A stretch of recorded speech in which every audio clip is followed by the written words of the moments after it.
తను ఏది చేసినా అందులో వైవిధ్యం ఉండాలని తప్పించిన నిర్మాత, దర్శకుడు విజయ్ బాపినేడు. చిత్ర పరిశ్రమలోకి రాకముందు ఆయన రచయిత, డిటెక్టివ్ నవలలు రాశారు. శృంగార పత్రికలు నడపడమే కాకుండా తను కూడా కొన్ని కథలు రాశారు. ఆయన సంపాదకత్వంలో వచ్చిన బొమ్మరిల్లు బాలల మాసపత్రిక, విజయ మాసపత్రిక ఆ రోజుల్లో పాఠకులను ఎంతో ఆకట్టుకున్నాయి.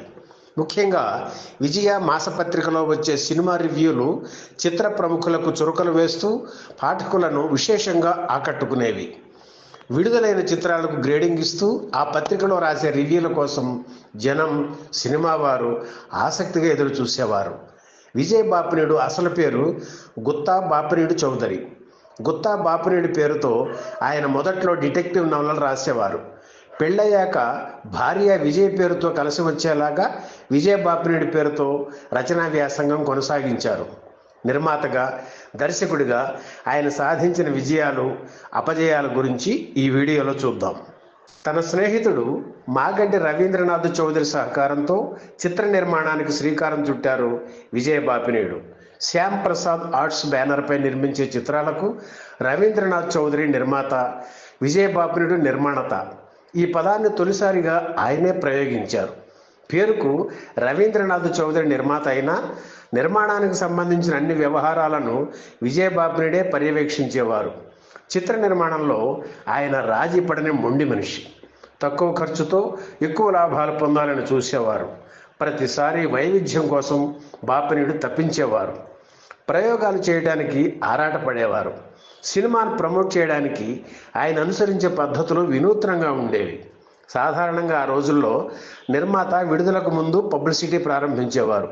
కానీ విజయ్ బాపినేడు 3 నెలలకు ముందే పబ్లిసిటీ ప్రారంభించేవారు. వారపత్రికలో సీరియల్స్ను పాఠకులు ఎంత ఉత్కంఠతో చదువుతారో అలాగే తన సినిమా పబ్లిసిటీని కూడా అంతే ఉత్కంఠగా చూడాలని వారం వారం విభిన్నంగా సీరియల్స్ తరహాలో తన సినిమాలకు పబ్లిసిటీ చేసేవారు బాపినేడు. శ్యామ్ ప్రసాద్ ఆర్ట్స్ బ్యానర్పై ఆయన నిర్మించిన తొలి చిత్రం యవ్వనం కాటేసింది. దాసరి దర్శకత్వంలో రూపుదిద్దుకున్న ఈ చిత్రంలో కృష్ణరాజు, మురళీమోహన్, జయచిత్ర ముఖ్య పాత్రలు పోషించారు. 1976లో ఈ చిత్రం విడుదలయ్యింది. ఆ తర్వాత తను నిర్వహిస్తున్న బొమ్మరిల్లు, విజయ పత్రికలు సక్సెస్ కావడంతో ఆ పేర్లతోనే సినిమాలు తీశారు బాపినేడు.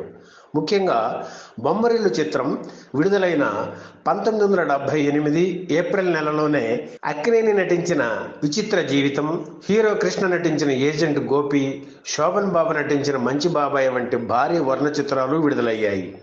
వాటికంటే అధికంగా బొమ్మరిల్లు చిత్రం వసూలు చేసి ఘన విజయం సాధించింది.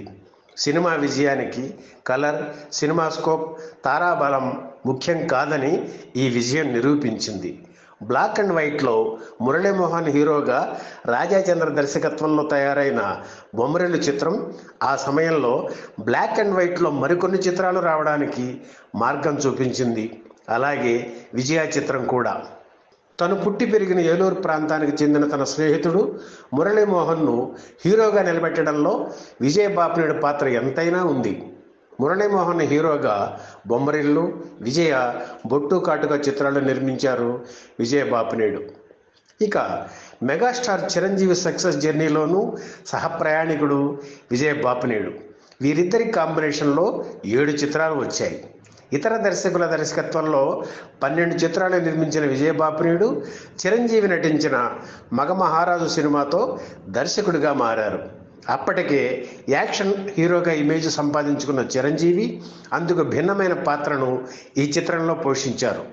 డిగ్నిటీ ఆఫ్ లేబర్కి సంబంధించిన మగమహారాజు సినిమా అంటే చిరంజీవికి ఎంతో ఇష్టం. ఆ తర్వాత చిరంజీవి, విజయ్ బాపినేడు కాంబినేషన్లో హీరో, మహానగరంలో మాయగాడు చిత్రాలు వచ్చి విజయం సాధించాయి. వీరిద్దరి కాంబినేషన్లో వచ్చిన ఖైదీ నంబర్ 786 కమర్షియల్ హిట్ అయింది. ఒక చిత్రానికి విశ్రాంతికి ముందు, ఆ తర్వాత ఉన్నట్లే ఈ సినిమా శతదినోత్సవాన్ని ఉదయం, సాయంత్రం నిర్వహించి సరికొత్త రికార్డు నెలకొల్పారు విజయ్ బాపినేడు. ఈ వేడుకలోనే చిరంజీవికి ఏనుగును బహూకరించడం మరో విశేషం. ఆ తర్వాత వచ్చిన గ్యాంగ్ లీడర్ చిత్రం మెగాస్టార్ ఇమేజ్ని శిఖరాగ్రానికి చేర్చింది.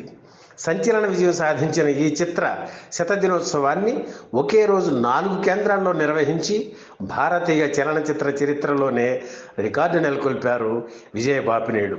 అయితే ఆ తర్వాత వీరిద్దరూ కలిసి చేసిన బిగ్ బాస్ చిత్రం ఫ్లాప్ అయింది. అలాగే చిరంజీవి పేరుతో ఒక సినిమా పత్రిక తీసుకువచ్చి 5 ఏళ్ల పాటు సక్సెస్ఫుల్గా నడిపారు విజయ్ బాపినేడు. మిగిలిన సినిమా పత్రికల్లో రాని వార్తలు, విశేషాలు, అరుదైన ఫోటోలు, క్వాలిటీ ప్రింటింగ్తో చిరంజీవి పత్రిక మెగా అభిమానులను ఎంతో అలరించింది. హీరో కృష్ణ, శోభన్ బాబు, కృష్ణరాజు, రాజేంద్ర ప్రసాద్ వంటి హీరోలతో కూడా విజయ్ బాపినేడు వర్క్ చేశారు. బాలకృష్ణ, నాగార్జున, వెంకటేష్లతో మాత్రం పనిచేయలేదు. చిరంజీవి దర్శకుడుగా విజయ్ బాపినేడుకు బ్రాండ్ ఉండేది. దాన్ని ఎంజాయ్ చేసేవారు ఆయన. 1998లో వచ్చిన కొడుకులు బాపినేడు దర్శకత్వంలో వచ్చిన చివరి చిత్రం. ఆ తర్వాత చిరంజీవితో సినిమా చేయాలని ఎంతో ప్లాన్ చేశారు, కానీ కుదరలేదు. మెగాస్టార్ చిరంజీవి అభిమానులకు ఎంతో ఇష్టమైన దర్శకుడు విజయ్ బాపినేడు 2019లో కన్నుమూశారు. ఈ వీడియో మీకు నచ్చితే షేర్ చేయండి, సబ్స్క్రైబ్ చేయండి.